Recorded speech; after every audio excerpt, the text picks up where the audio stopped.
One. Good morning, Midwest Mania guests. My guest today is the great Mr. James. How's it going, Mr.? It's real fine, Justin. It's a beautiful day here in the Cattail Valley in southern Indiana, and the sun's shining. And I got back from the woods a little while ago, took a bunch of pictures of fawns and does nursing and feeding, and it's a great way to start today. Yep, I appreciate you coming back on. And everybody, we're not related, as far as we know. So way back, way back, way back. But yeah, MRs will come on here and tell us some hunting stories. If you don't know who Mr. James is, I did a previous podcast with him a few months ago. If you want to give him a rundown on who you are, just a brief one, because there's a lot to unbox there. Well, I'm a bow hunter who decided that I wrote a lot of articles when I started hunting for different magazines, Archery and Archery World and Bow and Arrow, and I wrote for Outdoor Life and Field and Stream and Sports and Field and those kinds of magazines, and I got the word out. But I've always been a writer of sorts. I used to read a lot, and I would read a book and then I'd write a story. I mean, about whatever. And I was just in my blood, I guess. But when I started bow hunting back in the early '60s, I had an opportunity to have some success, and I started writing articles for different magazines that were out. Archery, Roy Hoff at Archery Magazine published my first story that was about a mule deer hunt in Colorado back in, I don't know, 71 or 2, something like that. And I just love telling stories, talk to people, tell them the story, but writing has always been my strong suit.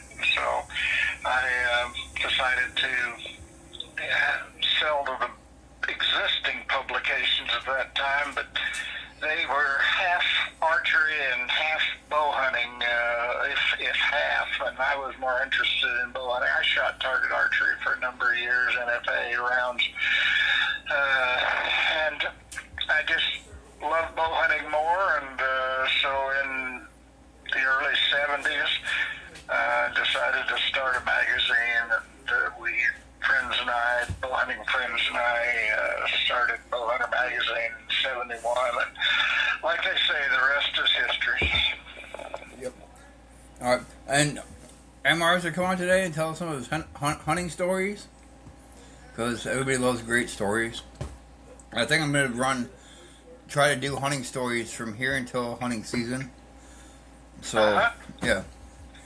Try to get one guest on a month to tell us some hunting stories, because if you don't tell them, nobody knows about them. So, well, I've got a few stories, but I don't know how interesting they are to you and your followers. But I'll give it my best shot. All right, take it away, Mr.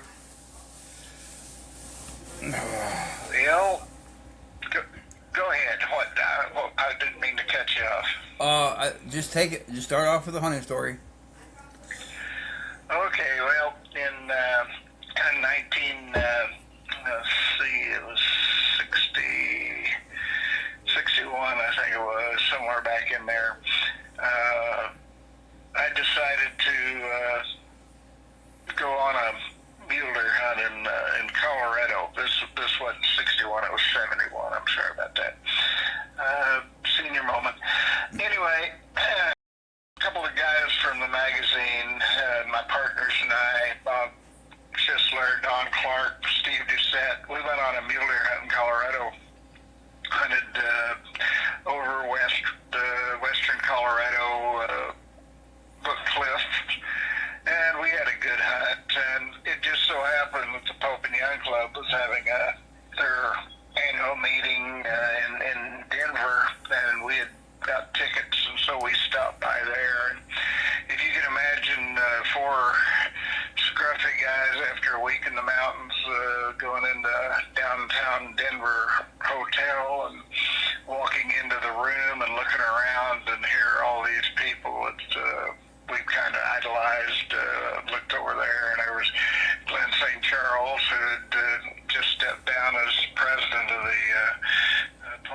club, and Dr. Larry Bamford was the successor, and it just so happened that Larry and I were friends, and in fact he was the first hunting editor of Bowhunter magazine.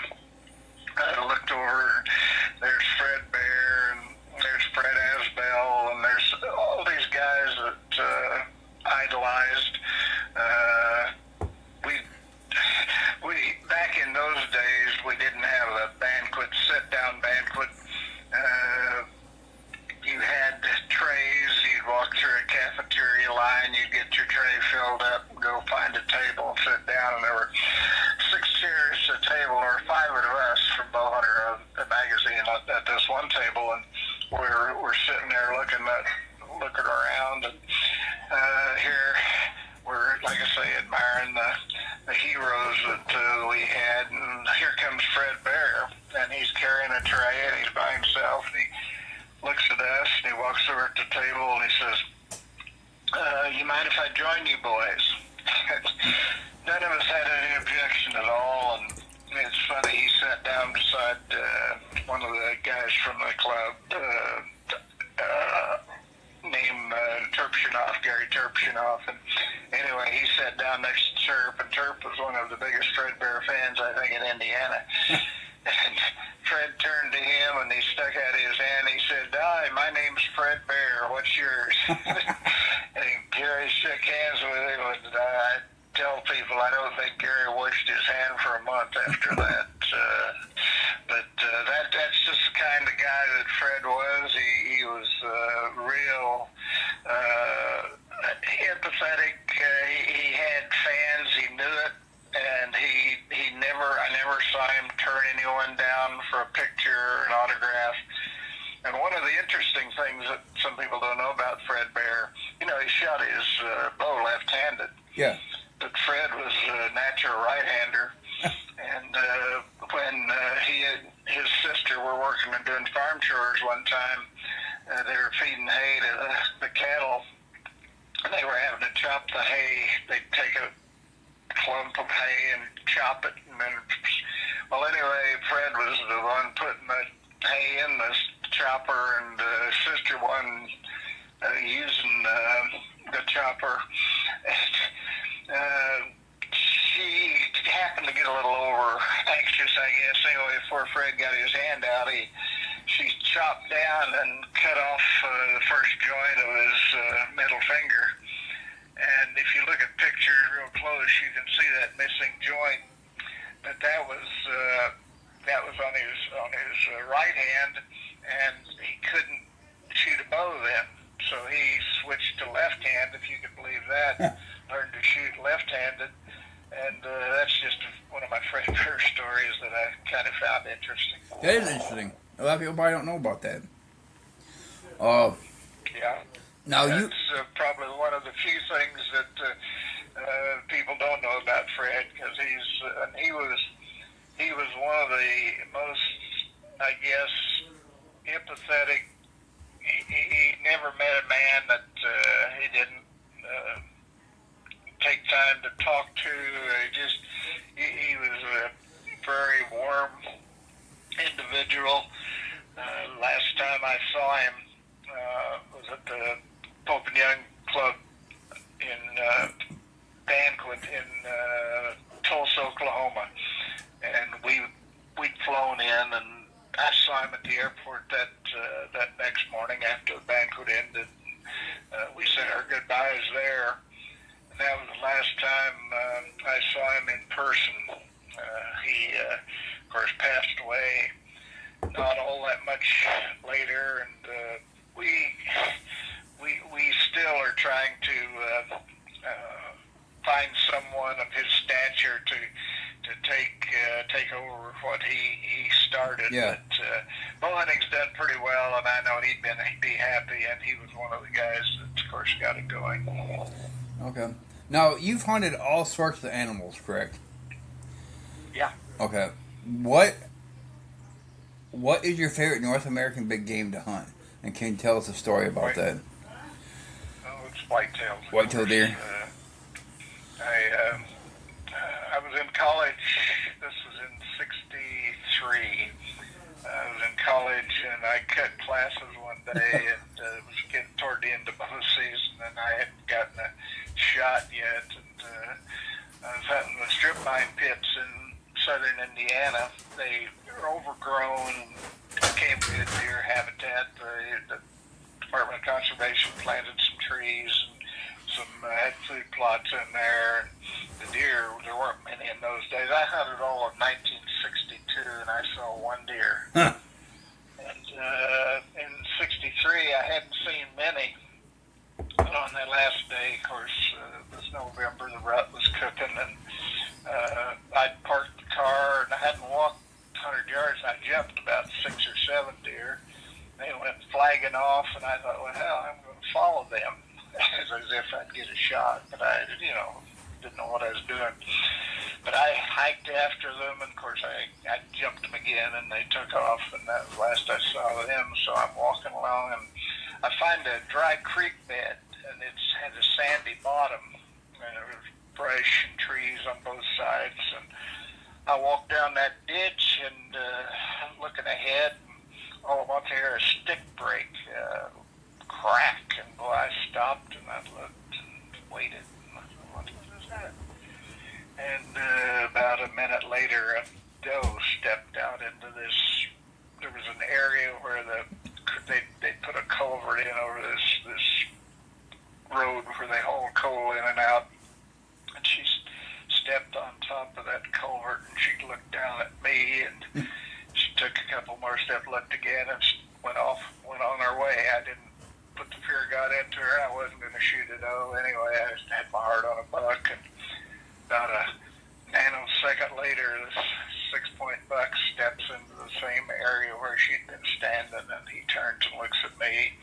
And when he did, you talk about a 6-pointer. Well, this 6-pointer happened to have about a 24-inch inside spread.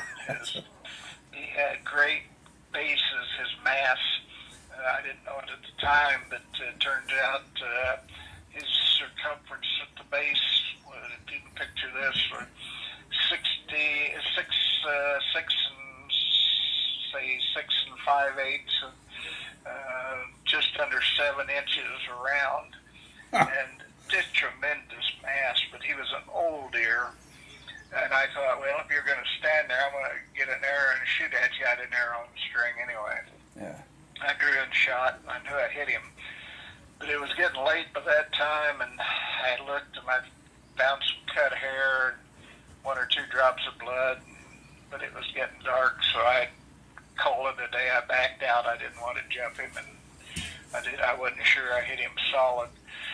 Went back the next morning with a hunting buddy of mine, and we picked up the blood trail. It was easy to follow. He only went about 100 yards. We found him dead, piled up out there, and I was probably the happiest hunter in Indiana at that moment.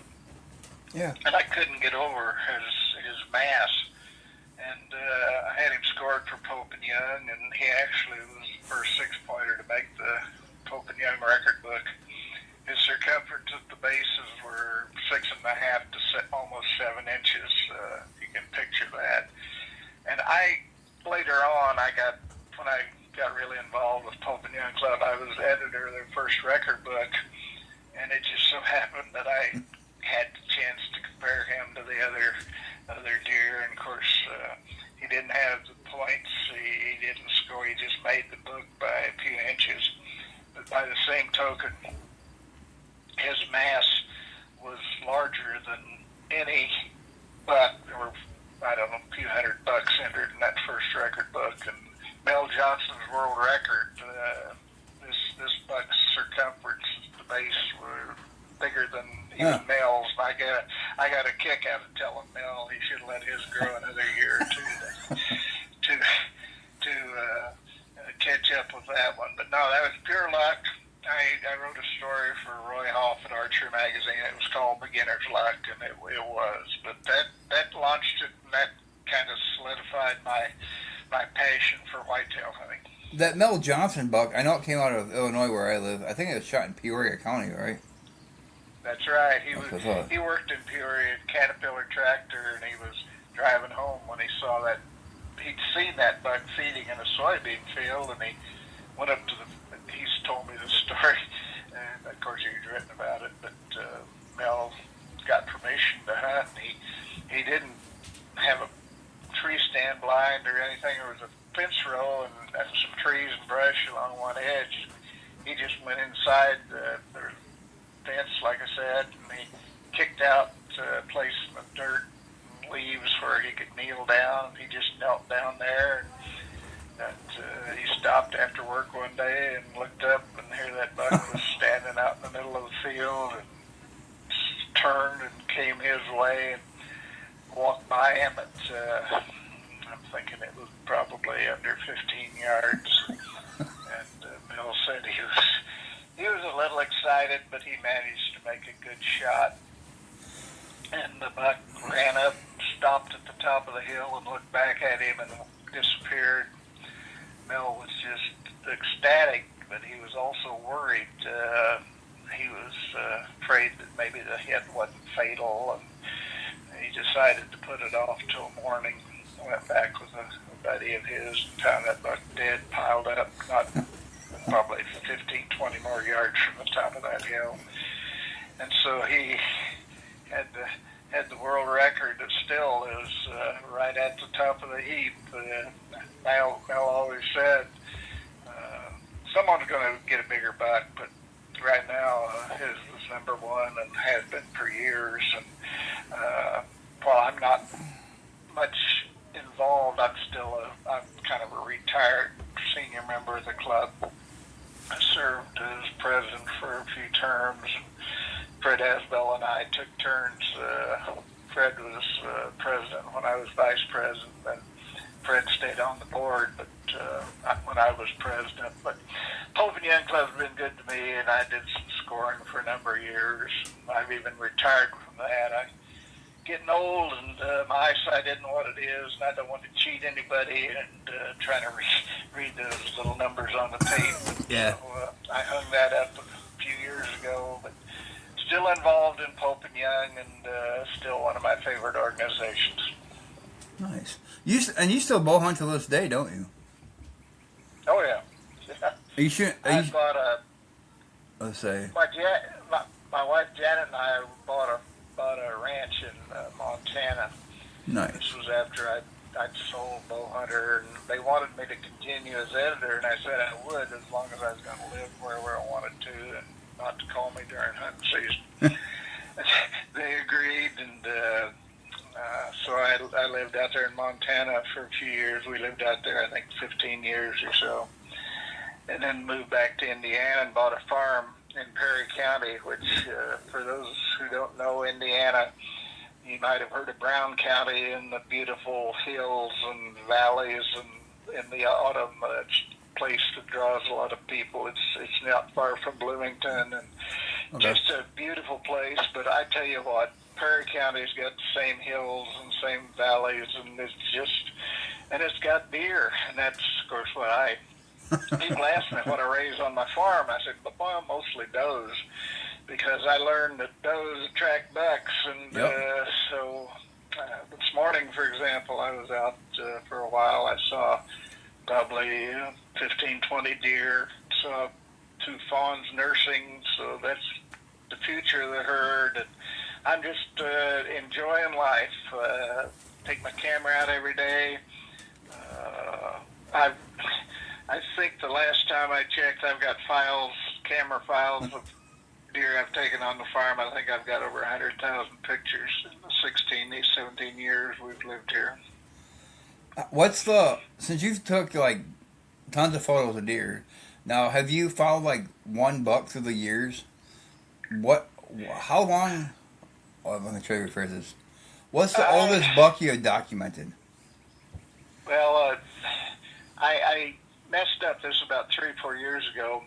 I followed a buck the previous year, and he was a dandy. I mean, he had everything, but I had a couple of chances to shoot, and I passed it up because I said, I'm going to give him another year. Of course, there's not that much pressure. We've got our farms all wooded practically. There's a couple of food plots, small lake, pond at the back end where the animals drink. And we've always had a real healthy deer population. I go out in the morning and sometimes I'll see 20, 30 deer. And it's bow hunting only. Yeah. A couple of neighbors are bow hunters, and one of the fellows killed a pretty nice buck here on our place. I don't have a lot of people come and ask to hunt, but I do take people out and show them around. But we've had good success raising deer. I say raising; they do the raising, but You just monitor them. They're so. Yeah. I'm sorry. What? I said you just monitor. I can't say that word. Monitor them there.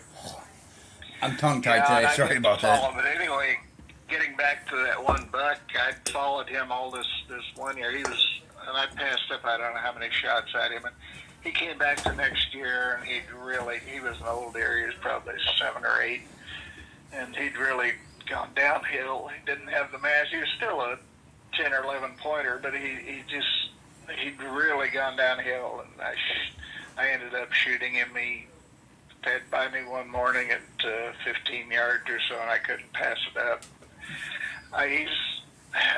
I'm looking at him right now. The mount. I keep hearing what I call our. I don't want to call it a trophy room. That's not the case. It's a memory room. And I've got there's a moose over the fireplace. There's a bison from Utah. There's probably 15 or 20 deer mounts, including biggest buck I killed in Indiana. It's a 9-point from up in Allen County, which is where Bow Hunter magazine was born. And I worked for Magnavox Company.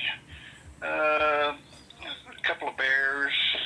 People come in here and they just, the hunters love it, but sometimes I think other people think, ooh, that's kind of creepy. But got a lot of, each one of those I can look at and I can remember taking the shot, and I can remember whether it's, there's a California blacktail on one of the wall, there's a caribou from Northwest Territories, buck from Montana, buck from Illinois, buck from Indiana, and several from here on the farm. So that buck from Illinois, what county is that from? Wabash. Wabash. Oh, are you talking about mine or the yours? Nels? No, yours. Yeah. It's Wabash County. That's where my wife and I grew up. I mean, you might have heard we just celebrated another anniversary. Yep. Me and my wife just celebrated our anniversary on the 2nd. We've been together for 16 years. She hasn't killed me yet. So that's why I tell her every anniversary, and she laughs. We were married in 1960, so I'll let you do the math. I got a long time. I got a long time to catch up. But 66 wonderful years, and Janet deserves a medal for putting up with me all those years, because I was gone a lot when the magazine was cooking, but she helped with the magazine. She was kind of our bookkeeper and kept tabs of circulation, and that was the thing about Bow Hunter. My partners and I, we all worked at Magnavox at one time. We all retired from Magnavox and worked for Bow Hunter full time. It was a family thing, even though we weren't related. Yeah. The guys did a great job, and each one of us did our own thing, and it worked. The timing was perfect.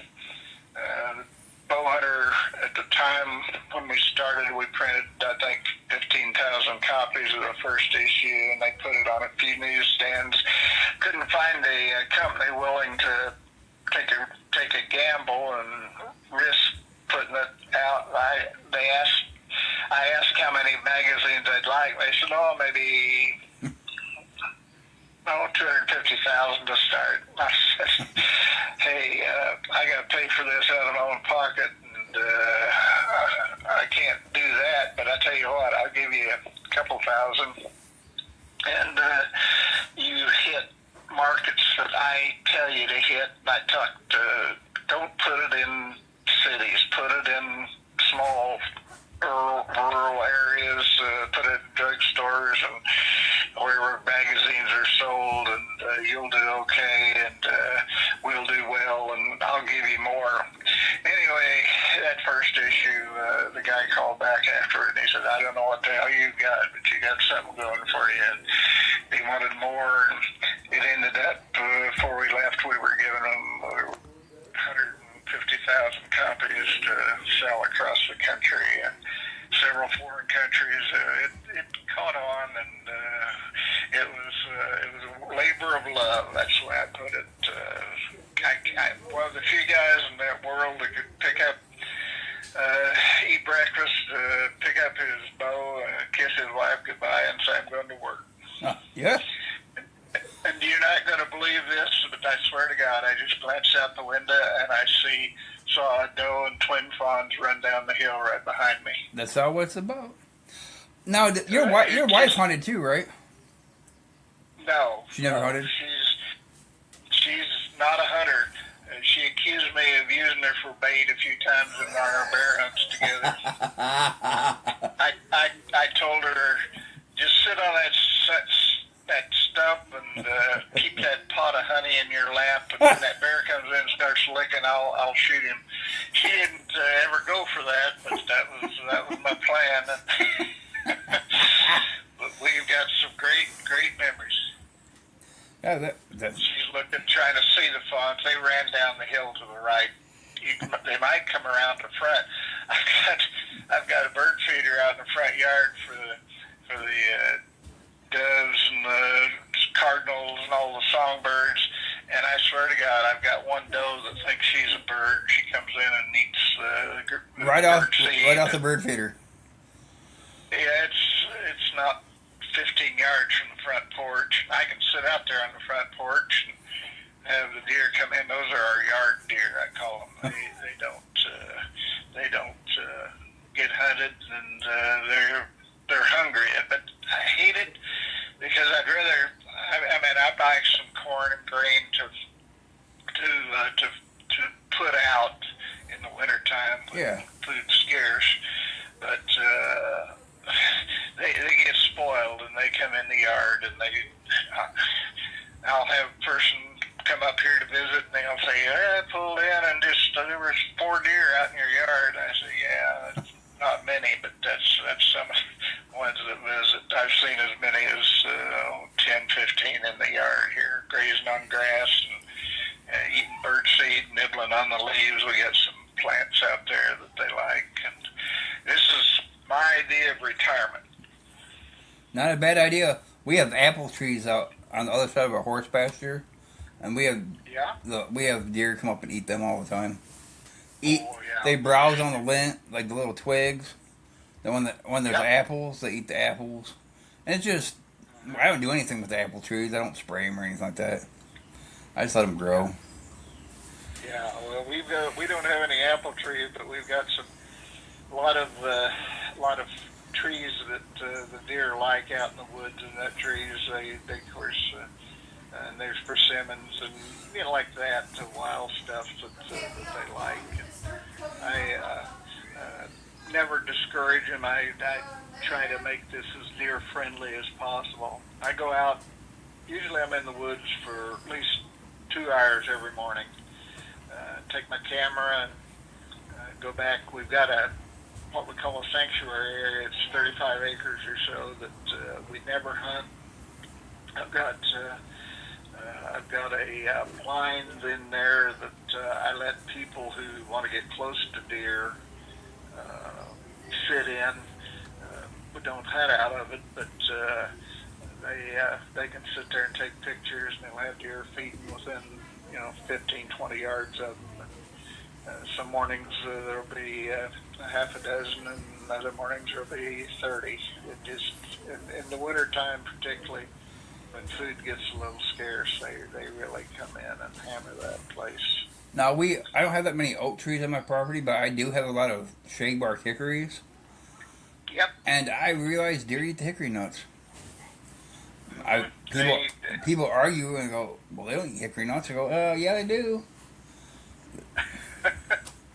Well, deer can adapt their diet to whatever's available. I'm convinced of that. And yeah, I see them eating acorns sometimes, and it just, it'll be a whole hillside. We got, most of our farm is wooded, and it's got second growth timber. They did some minor logging here before we bought the place, but I haven't done any logging.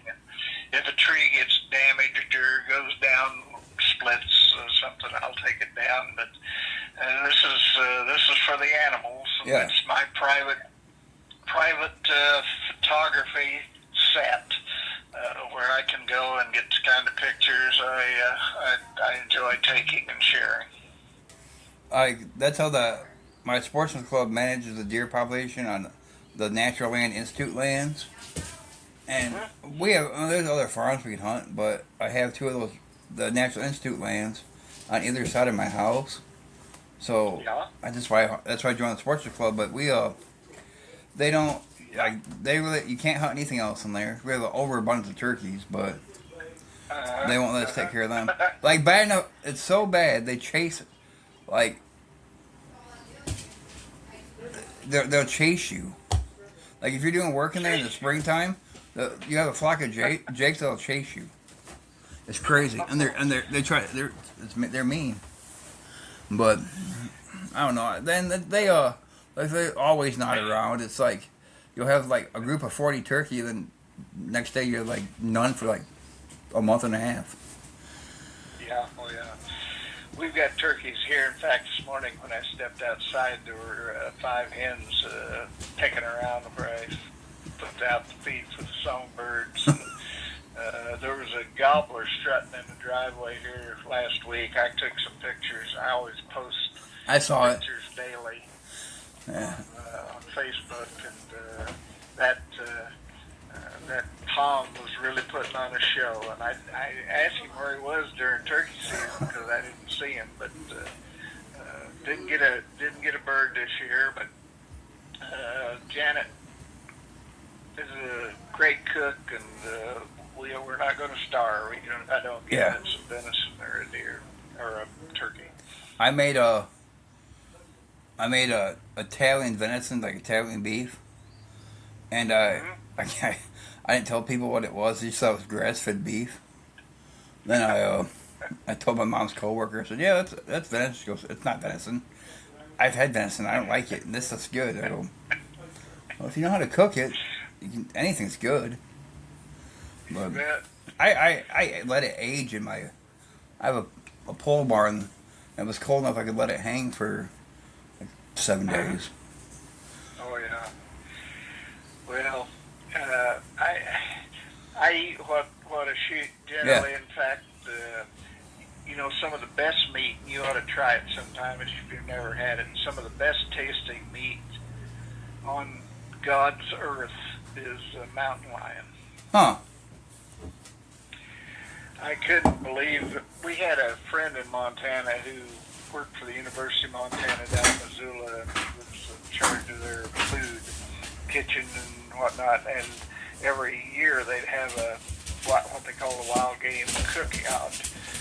They'd invite the public and they'd come in. And anyway, I ate some lion down there one time, and I said, "This is really good." And I've shot 2 or 3 cats with my bow over the years. And Janet even says, I think she's compared it to elk meat, the taste of it. But we were sitting at the table. We had guests in one day, and we were sitting at the table, and she fixed lion, and this woman was sitting across from me, and she was going on about how, she said, "This is some of the best meat I've had." And Janet, she didn't kick me under the table, but she gave me that sideways look. Don't you tell her she's chewing on a mouthful of cat. Yep. Yeah. Oh, but I didn't. I let it go. I don't know how you shot wild hogs right before. Are they edible? Oh yeah, yeah. They're they're edible. They're and a lot of times if the guy that's got the hogs feeds them corn, just like any Any any other hog? hog. Yeah, I've heard it go You either can, way. Oh, big boars ain't edible. They taste too strong. Well, well, that I guess that could be, but I think 99% of the people who eat wild game and say, oh, it just doesn't taste right. I think it wasn't taken care of properly in the field.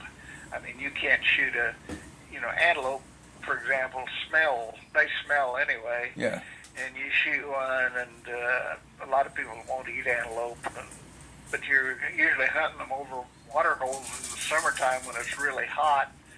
You shoot one and don't take care of the meat, and let it lay out in the prairie for a few hours, and take it back and hang it up in a tree, and it's 90 degrees in the shade. yeah. Then they worry about, whoa, this doesn't taste very good. No, Well, that's it right there. But it's field care, and if you can get them, cooled, gutted, clean, cooled out, and hung up, anything. I've eaten just about everything I've shot, and elk is really good. Yep, I've had In elk. fact, Janet, after I killed that first one, she said, "You ought to go elk hunting tomorrow." So I tried to oblige her. I love elk, love moose. I've been blessed to. I've shot all three of the moose species, and those big old bulls. You think they're going to be tough, but boy, if you get them cleaned and cooled and handle the meat properly, they're great. You can't tell the difference. I've had people eating some wild game, and they tell us beforehand, maybe I don't eat wild game. It just got a gamey taste, and so when they're eating here and talking about how good the beef is, I don't tell them what it is. Yeah. I've had moose, and when I was a Boy Scout many moons ago, and it was really good. I've had bear when I was a Boy Scout, and that was all right. Yeah, it's a little greasy, but it's still good. And this one was a fall bear that was eating blueberries, and it sort of had a hint of blueberry. But my scout leader shot it. I think he shot it either in Ontario. I'm pretty sure he shot it somewhere in Ontario. But he was a big rifle hunter back in the day. He always said bow hunting wasn't ethical. And I didn't bow hunt then. I go, well, my dad bow hunts. I think it's ethical to me. I really don't care what a hunter uses as far as equipment. I'm one of these. If you want to get your game or want to go hunting, as long as you utilize it. The thing I don't like is people that'll shoot something and then not take care of it and let it spoil. That bothers me. And giving it away, I think a lot of people were kind of afraid that it wasn't treated right in the field and it's going to taste gamey. And that gamey taste is there in a lot of cases because of improper field care. Yep. And there's just about anything is edible. I mean, the Indians existed on wild game, bison. I can't tell the difference between it and beef. Yeah. But when you get a bison down and you've got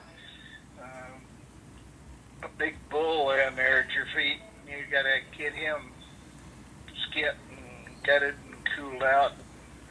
That takes some team effort to get him, because a lot of times you're not shooting them in cold weather situations, and they can spoil in a hurry if you let them with all that hair and everything. My stepmom's grandpa used to raise bison, elk, Sika deer, some other type of deer, red stag, and he would give my dad and stepmom like a bison box for Christmas. Yeah. And I swear those Yeah. were probably the best spaghetti and meatballs I've ever had in my life. Oh yeah. It's like I say, there's not much that isn't good if it's taken care of, and that's true. If people treated cows slaughterhouse the way some hunters do, uh, not skin them and gut them right away, get them cooled down, that beef wouldn't taste all that good either. Mm-mm. Nope. We got about 10 minutes left before it starts flashing at me. uh, One more story. Uh, Now, obviously you've hunted small game with a bow.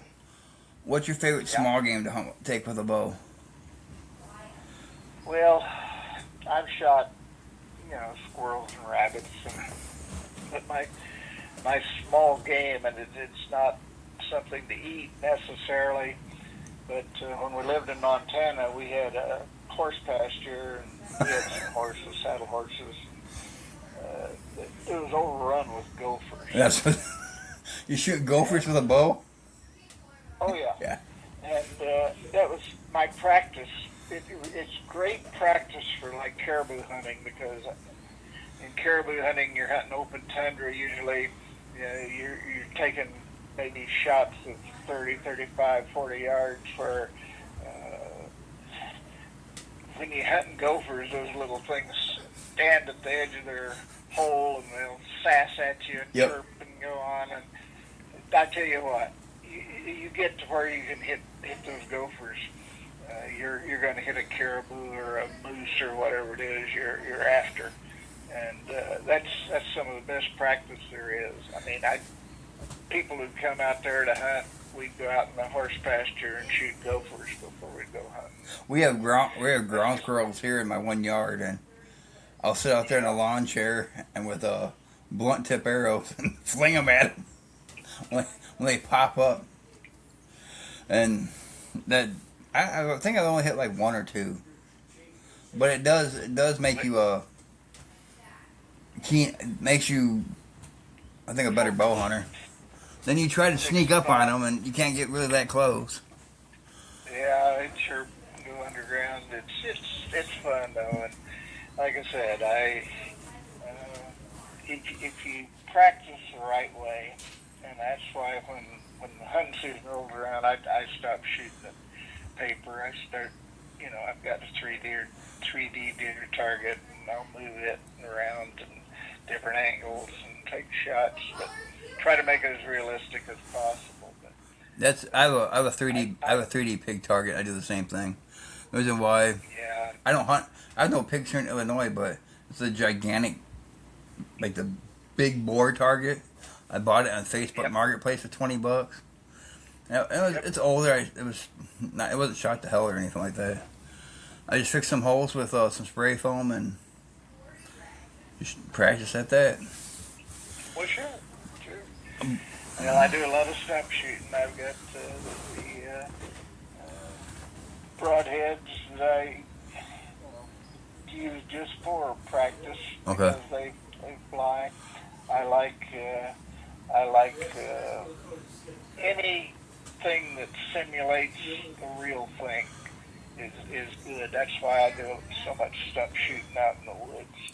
No, I've got a range with targets and things, but that's okay for practice. But your shots are usually going to be uphill, downhill, side hill. yeah. And you got leaves and twigs and stuff in the way, and it's better practice for me, and it works for me. And I don't try to convert anybody. I just say that I try to be as realistic as possible when I'm practicing. All right. That's what I stump shoot. Now, what kind of shafts do you use? Are you like a wood guy, aluminum, carbon? I've been shooting a lot of when I started, of course, I was shooting wood, and then I went to fiberglass, and then I went to aluminum and carbon, and I like my favorite arrow size is 2219, 20, what? It's, I like a heavy Yeah, shaft. you want I that, really, that grain weight. that if you don't have weight, it's hard to manage that broadhead because I won't shoot anything but 125 grain or even more broadhead, and shooting those light field points, Yeah. it's not the same. It's not. And when I get close to hunting season, I'm shooting broadheads, and I've got enough old heads, and just it's better practice. And that's why I always suggest to people, hey, if you get a chance, go ahead and shoot. I shoot 3D with my daughter, 2219. Yeah. but the Yeah. the like class I'm in, I gotta use wood or bamboo or cane shafts. Cause I shoot a longbow, but I get them the closest to my Well, hunting. They're almost within like 10 grains of my hunting arrows, and I use carbon to hunt with and wood to play with, and wood shafts to shoot 3D with, and it works. Was was whatever works for you is the thing to use. Now, was FOC a big thing when you first started out? Was what? FOC, front of center weight, like where you want more of the weight, mass No, weight towards the no, thing. no, Yeah. I mean no. I understand like when you guys first started out, you're shooting cedar, then you went to fiberglass, you went to aluminum. All those have the grain weights are more than carbon. They're not light setup, Yeah. so you have the momentum and the mass behind it. Now, when everybody to carbon, they want to shoot like a 300 grain arrow, and they're not getting penetration. Well, it's a personal choice, and only way you can tell what's best for you is to just do a lot of shooting Yeah, and settle on something. But if you're using a light arrow on big boned animals like bison or moose or musk oxen, that was just mentioning that. If you're allowed to get a thrill sometime, go up in the winter when a day that I shot my bull muskox, I think it was 35 below. That'll separate some of the yeah, wannabes from the serious hunters.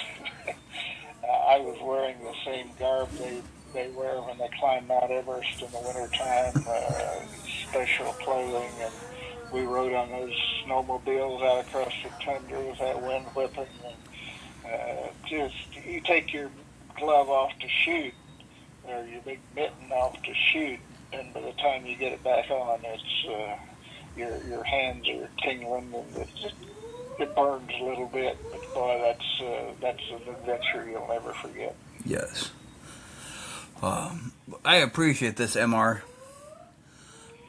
Well, I know I tend to ramble, and I apologize. I don't, dude. I don't about. We didn't ramble. It just flowed right into one another. Well, again, I've been truly blessed. I've had hunting opportunities most of my adult life, and made the most of them. And like I said, I'm not done yet. As long as I can pull a bow. I'm having shoulder issues. I don't know if you ever see my Facebook account. Yeah. But I took a bad fall last year, and I'm still fighting. I can't yet. I'm not satisfied with drawing and holding. No, you shouldn't. You still shooting a stick bow, or you're a compound guy these days? Well, I shoot both. I've got a longbow that Fred Asbell gave me that I'll shoot on occasion, and Ken Beck, a Black Widow. Black Widow is my favorite recurve bow of all time, and I've got a bow from the Wilson brothers made my first one, but Ken made this latter one. And I'm not that good with a longbow. I just am not. I shoot a recurve, and I used to shoot tournaments. I had a Lord Mercury, Pearson Lord Mercury target bow that I shot. It and my first Black Widow are on display at the Archery Hall of Fame in Springfield, Missouri at Bass Pro Shops. Okay. I get to visit them once in a while. We go over, that's where we have our induction. I'll go by and make sure they're still there. They still are. Yep. Those were my two favorite bows of all time. But I really enjoyed this, and I'll holler at you next week just to talk with you and pick your brain, because I like doing that. That sounds good. You got a standing invitation. I appreciate the MR. I have to say bye today because I got to do my sponsors here at the end of the video. And I want you back on to tell some more hunting stories. Probably in September. So do some deer wisdom. You're welcome to call anytime, and if I can, I'll try not to repeat myself. Hey, it's fine. Kind of old age. I repeat myself all the time. So. Well, I tell people, now I'm 86. I figure I've only got about 15, 20 good years left, so we'll see how that stacks up. Keep fighting the good fight. Will do. Good to talking to you, Jesse. All right. Take care. Thanks, MR. Have a nice day. Tell Janet I said hi. You too. All right. Will do. Bye. Bye. And that wraps this up. But check out our sponsors: Trad Hunter Magazine, Vantage Point Archery. Remember, at checkout at Vantage Point Archery, use my Midwest Mania 10 to get 10% off at checkout. And Compton Traditional Bow Hunter Organization. Great organization. It's been around forever. And if you're in looking for a custom longbow or recurve, check out my buddy Kurt at Intrepid Longbows. And Shane from Great Plains. Look them up. Their artwork, their bows are a piece of artwork. But remember, do what you love. Life is too short. Have a blessed day. See you next week. Bye.